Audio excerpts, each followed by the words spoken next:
The coastal tribes of the Pacific Northwest call themselves salmon people. Salmon to the Swinomish tribe is like the buffalo to the tribes of the Midwest. It is the food that the Creator has blessed us with. Every year they hold ceremonies to bless the fishermen and honor the returning salmon. But over the last century, the number of salmon has dropped significantly.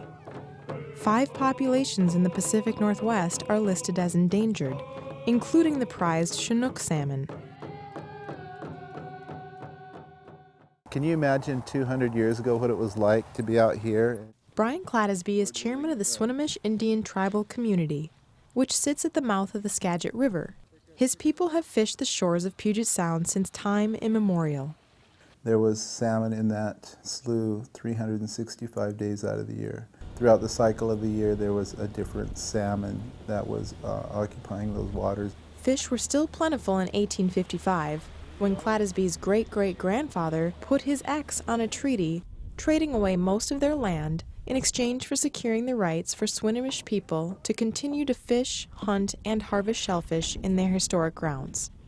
In the 150 years since, overfishing, loss of habitat, hydroelectric dams, and competition from hatchery-raised fish have depleted wild salmon populations.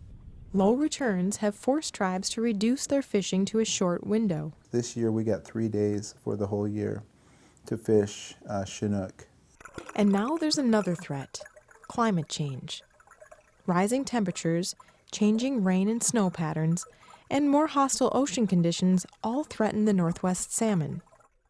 Salmon depend on snowmelt and glacier-fed streams to survive, but since 1920, the average annual temperature in the region has risen by 1.5 degrees.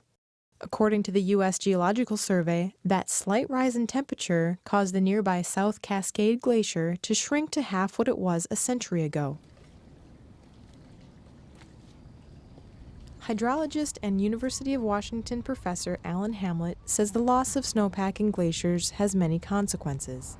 When we lose the snowpack in the mountains and the glaciers, those are a kind of water tower, a way of storing water under natural conditions. And when we lose that water tower, then the flows in the summer go down. This means higher flows in the winter and lower flows in the summer, a combination that impacts salmon at every stage of their life cycle. Increased winter flooding can wash away salmon eggs and small young fish. And in the summer, water temperatures can rise above 70 degrees, creating conditions that are lethal to cold water fish. Hamlet and other researchers project that by 2080, nearly half of the streams they monitor will regularly reach peak summer temperatures of higher than 70. All of these fish are very vulnerable to climate change, particularly from water temperature, but also from changes in flow and in the marine environment. Estuaries act as nurseries for juvenile salmon, a place where they can find food and protection before heading out into the ocean. As sea levels rise, some of these habitats may be lost. We're expecting to see substantial sea level rise, perhaps 1 meter of sea level rise, and that will inundate this area if nothing else changes. After watching other tribal communities lose their homelands and traditional food sources, Cladoosby fears that his tribe will be next. I don't know, why climate change is happening. I don't know if it's just a cycle in the earth, it's a generational thing, or if there's too much pollution entering the atmosphere. And so when we are seeing, climate change impacts in our areas, we figured we better get ahead of the curve. To get ahead of the curve, they became the first tribe in the country to conduct a comprehensive climate adaptation assessment.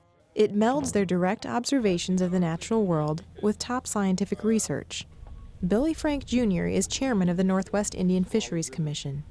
He says Native people recognize when the climate is out of sync. We know all about the ocean. We know the currents. We know everything that's going on out here. We learn from the animals. We learn from the birds. We learn from our surroundings. We learn from each other. Ray Harris agrees.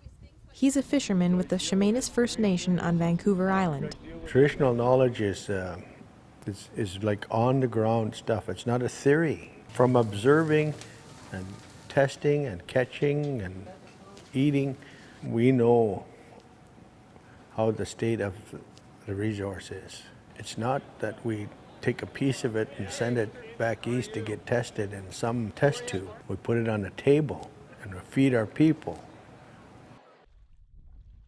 Researchers with the University of Washington Climate Impacts Group and the Skagit Climate Science Consortium have created models that show how Swinomish homelands will look in the future. They estimate that 15% of the reservation is at risk from rising seas, including key environmental areas such as the tribe's shellfish beds. Biologist Larry Wasserman has worked with tribes for decades. He hopes this research will help local policymakers prepare.